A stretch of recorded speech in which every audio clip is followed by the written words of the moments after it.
The southeastern Balkans have always been a crossroads of Europe and Asia, and this was true in antiquity. The region known as Thrace in particular, said to be the birthplace of Orpheus the musician, Protagoras the sophist, and Democritus the atomist, was also known for its local inhabitants, the Thracians. These people, appearing as early as the Iliad, were seminal protagonists of ancient history, from Spartacus to King Seuthes III, and have produced some of the most incredible archaeological hoards in world history.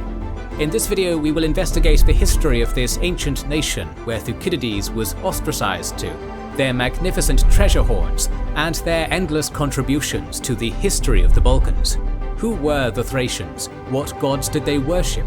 And how did they interact with Illyrians, Dacians, Scythians, Celts and Greeks? Welcome to our video on the history and culture of the Thracians. Also, if you don't want people to be delving through your personal history and culture for the rest of time, you might want to remove some of your data from the hands of the many people currently selling and analyzing it.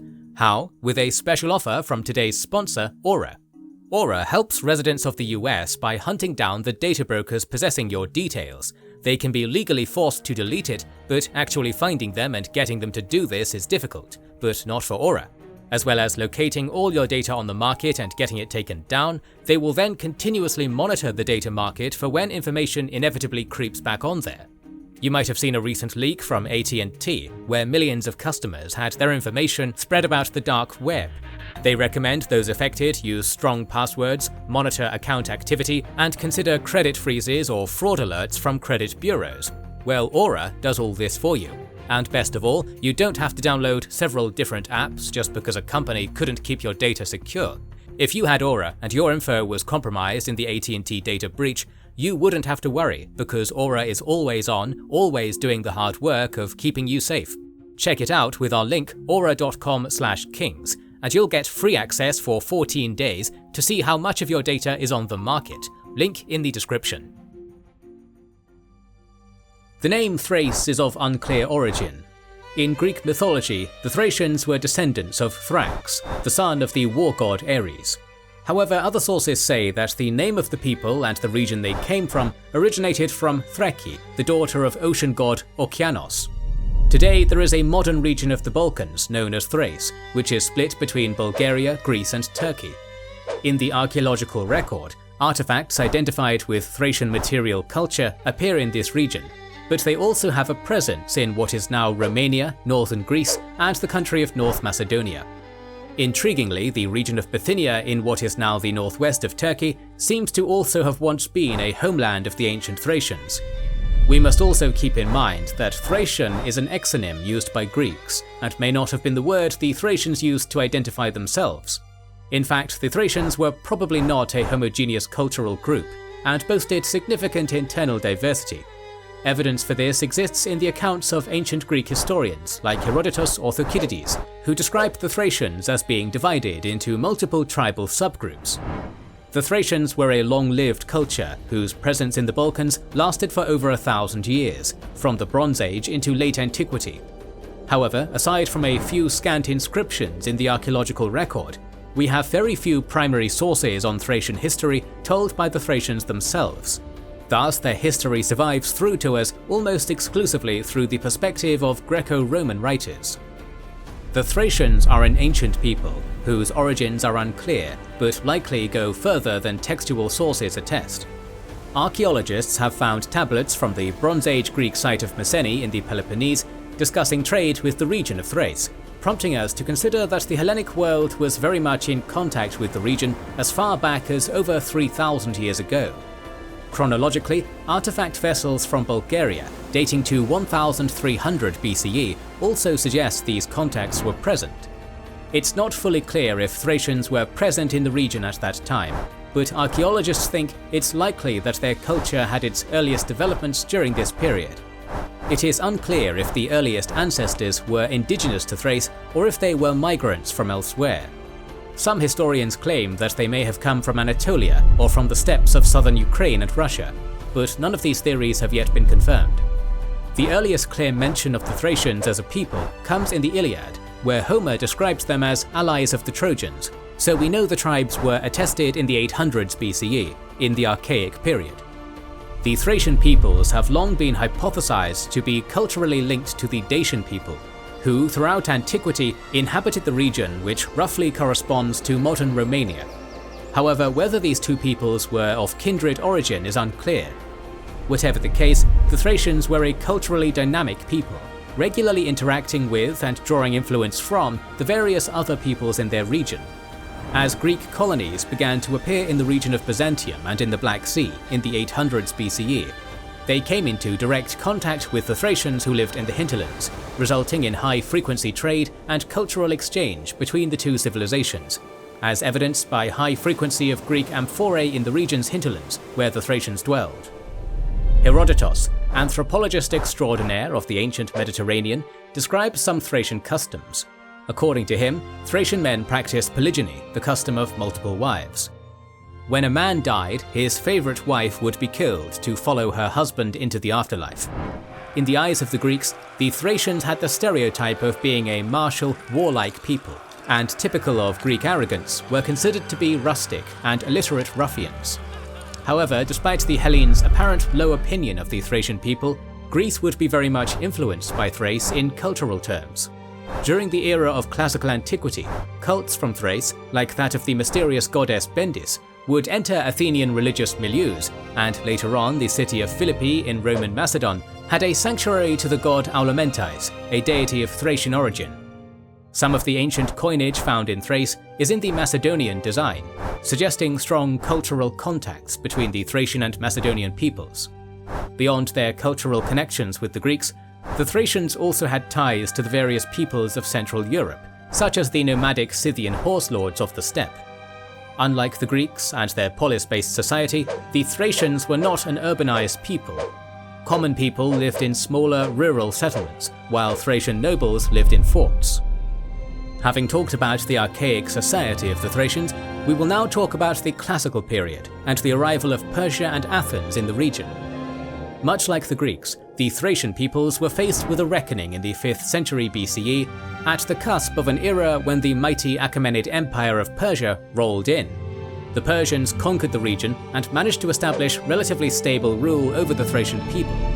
In fact, it was through Thrace that the Persians launched their failed invasions of both Scythia and Greece. During Persian rule over Thrace, some Thracian nobles began adopting elements of Persian culture. For example, some of the rita or drinking cups show Persian animalistic tropes like griffins.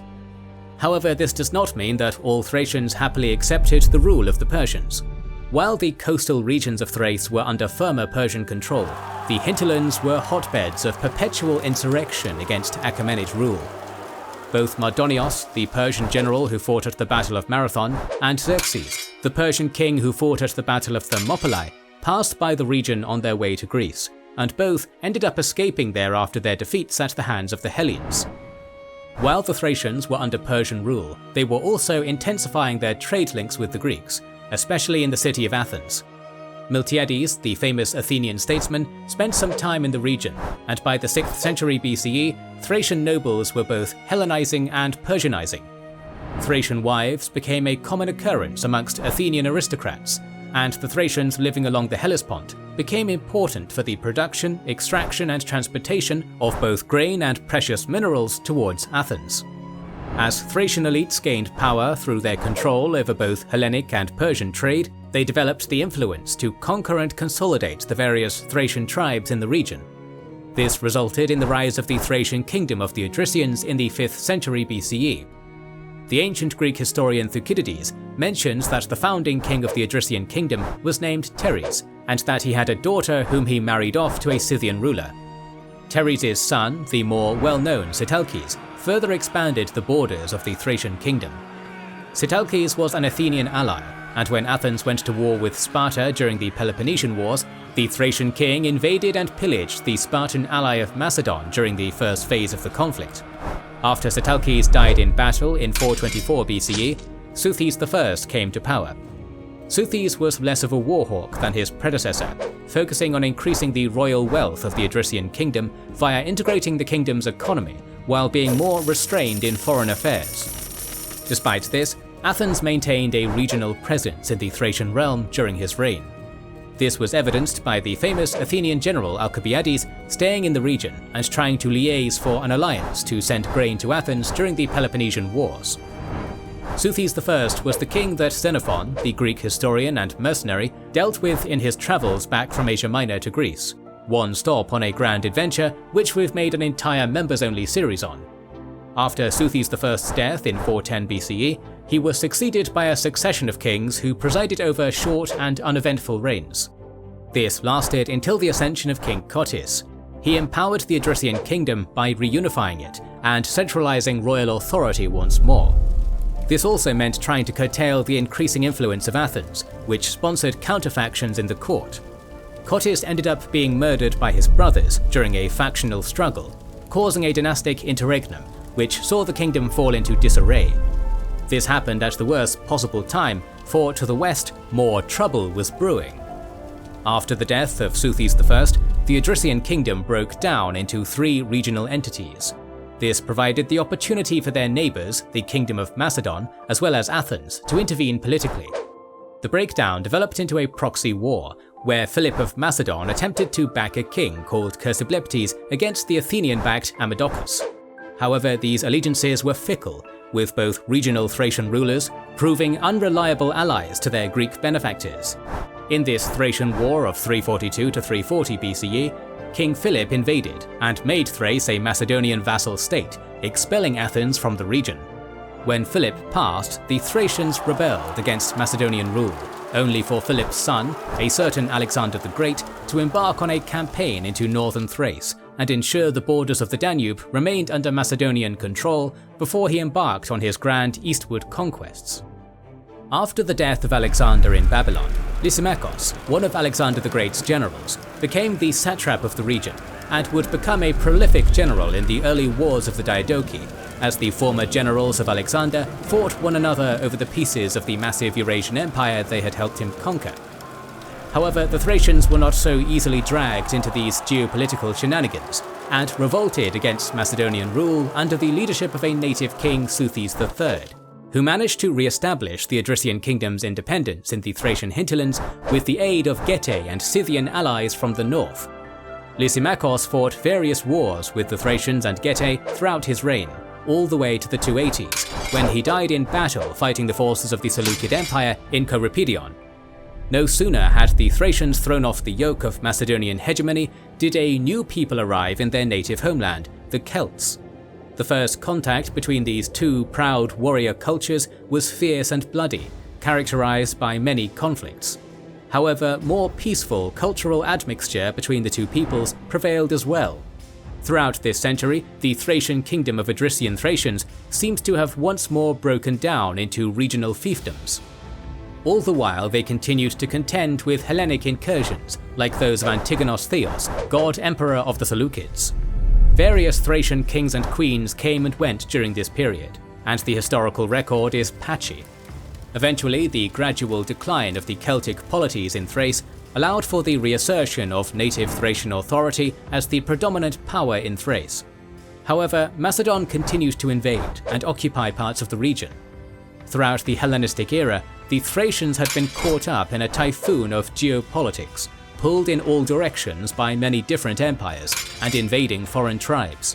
However, across the Adriatic Sea, a certain Latin republic would emerge onto the scene, rise above all the competition, and establish itself as the master of Thrace. The Roman Republic entered the fray of Balkan geopolitics mainly through Greece and Illyria, eventually conquering Macedon in 146 BCE, and consequently parts of Thrace. Some Thracian kings were hostile to the Latin newcomers from the very beginning, while others decided to become allies of Rome as a means to protect themselves from invasion. Interestingly, the former gladiator turned rebel leader Spartacus was from Thrace. Born into a Thracian tribe in 102 BCE before being enslaved by the Romans, only to later escape his bonds. Alongside a few other escapees, they organized a slave revolt that led to the Third Servile War, before dying in battle in 71 BCE, the revolt being crushed by Marcus Licinius Crassus, the richest man in Rome. Initially, Roman control in Thrace was strongest along the coast, where local Thracian kings ruled as client kings under Roman suzerainty, and proved to be stalwart Roman allies. One Thracian king, Metelkes, even fought alongside Augustus in the Battle of Actium. Eventually, the efforts of both the Thracian kings who had attempted to maintain their independence by fighting the Romans, and those who had attempted to maintain their independence by cooperating with them, were both proven to have been in vain. Rome annexed coastal Thrace directly under Roman rule, making it an imperial province in 46 CE. Emperor Claudius followed up on this by incorporating the Thracian hinterlands into the imperial realm. Roman rule in Thrace continued for centuries, and presided over the slow Romanization of the native Thracian elites. Although the rural lower classes were slower to Romanize, they maintained their indigenous culture and language for far longer. Rome utilized Thrace for mineral and particularly marble extraction, a fact which led to mass infrastructure development and the acceleration of urbanization in the region. Throughout Thrace, Roman estates and villas popped up across the countryside, while roads and towns like Philippi were erected in the Roman style, which caused an influx of native Thracians to migrate from the countryside and into the cities.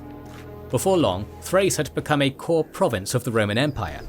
In fact, various important Roman citizens of Thracian origin ascended to the imperial purple, with Thraco-Romans like Galerius and Licinius utilizing the stereotype of the Thracians as rowdy warriors and angry people to support their military careers, and eventually ascend to emperorship in the land of Jupiter, Minerva and Juno. We shall now move on to the culture and religion of the Thracians. Greco-Roman stereotypes saw the Thracians as martial and rowdy people, but they were far from unsophisticated profligates. Suthopolis, an ancient Thracian town excavated by archaeologists, appears to have featured heavy military fortifications and Greek-style gridded streets. Additionally, the city is replete with the remains of beautiful fibulae, beads and gold ornaments, a testament to the industriousness of the Thracians. Thracian elites, the most visible individuals of Thracian society in the archaeological record, appear in large tombs with dromi, or small pathways leading to large mounds, where they are buried in exquisite gold ornaments with animalistic and equestrian themes. Often, the murals inside these tombs contain traces of beeswax, which was a staple ingredient of Hellenistic painting styles, a testament to both Thracian wealth for patronage of art and the penetration of Greek culture in the region. Equestrian culture, seen in the Thracian horseman motif found as far north as Ukraine, suggests that Thracian culture was heavily impacted by the nomadic culture of the Scythian horse lords. The Thracians also appeared to have worshipped a mysterious equestrian god, whose name has been lost to time. Unfortunately, very little information survives about the ancient Thracian language, besides some words, and it can be surmised that it was part of the Paleo-Balkan language family, and distinct from Illyrian, another ancient language we know very little about. Thracian religion is very interesting in its own right. The ancient Greeks believed that the great musician Orpheus hailed from Thrace. Herodotus claims that the Thracians worshipped a god named Zelmoxis, who the Greeks claim was once a mortal philosopher who studied Pythagorean philosophy. Modern scholars note that Zelmoxis' worshippers had some sort of rituals where people acted insane and were regulated by some sort of shaman priests, but more research is needed for the details.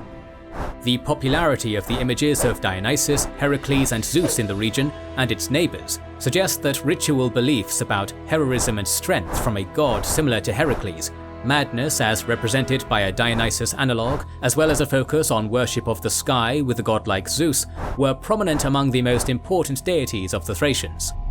Other gods, like the aforementioned Bendis and Sebel-Cerdos, were also worshipped by the Thracians. Another noteworthy Thracian god is Sabazios, who was also worshipped by the Phrygians. From what modern scholars can tell, this Sabazios was linked to horses or the sky, and was of paramount importance for the Thracians.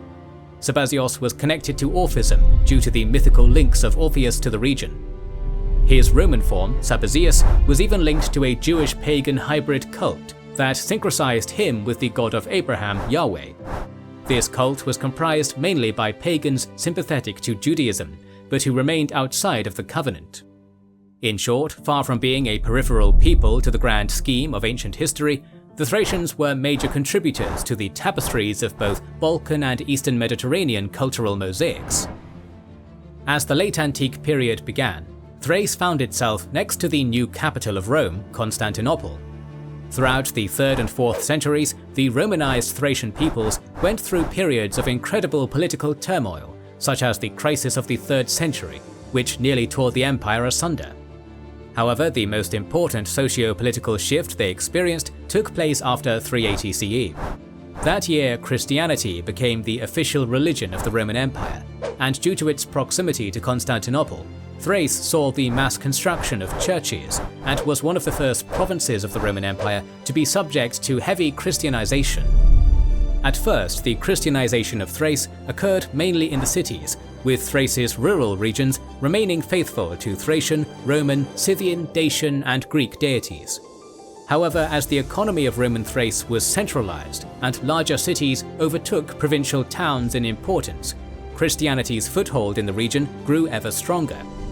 Raids by Goths and Huns further accelerated the demographic shift towards urban living, as farmers from the countryside fled the wrath of Attila's hordes to find shelter in the cities. By the twilight of Eastern Roman rule in the region, Thrace had become a deeply cosmopolitan region, its indigenous peoples having absorbed both Latin and Hellenic customs, while living alongside both the descendants of Roman colonists as well as the remnants of the Celtic and Scythian populations who had been in the region since before the Roman conquest. Eventually, the region became more and more Christian, and by the end of Antiquity, a new people descended on the territory, the Slavs. The Thracians last appeared in the 6th century CE, but we should not assume they merely disappeared. Rather, they likely Slavicized, Latinized, or Hellenized into the present populations of the region. By then, they had already incorporated much of their Hellenic and Latin neighbors' traits and customs, while maintaining their own distinct flair. As the Slavs established their local communities, Thrace as a region shifted into a new cultural mosaic. It is likely that early Bulgarian states in the 7th century CE still had Thracian populations within them. However, by the early Middle Ages, indigenous Thracian deities like Zalmoxis, Bendis, and Sabazios had given way to the southern Slavic and Turkic gods, while the Holy Trinity also entered the religious picture of Thrace. But the memory and contributions of the Thracians would be remembered by later southeastern Balkan dwellers.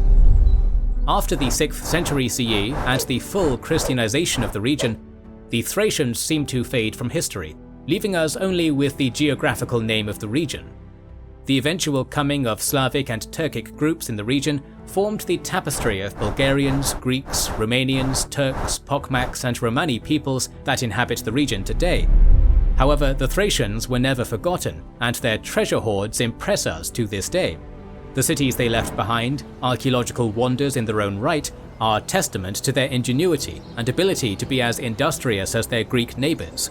Southes III and Spartacus still loom large in public memory, as Thracians, ever martial and industrious, ensured their culture would leave its mark on Balkan history. While the cults of Zalmoxis and Sabazios are long gone, the people who practiced them produced philosophical and cultural contributions that perfume Balkan history, much like the roses of Bulgaria do today. More videos on the lesser-known peoples and civilizations of the ancient world are on the way.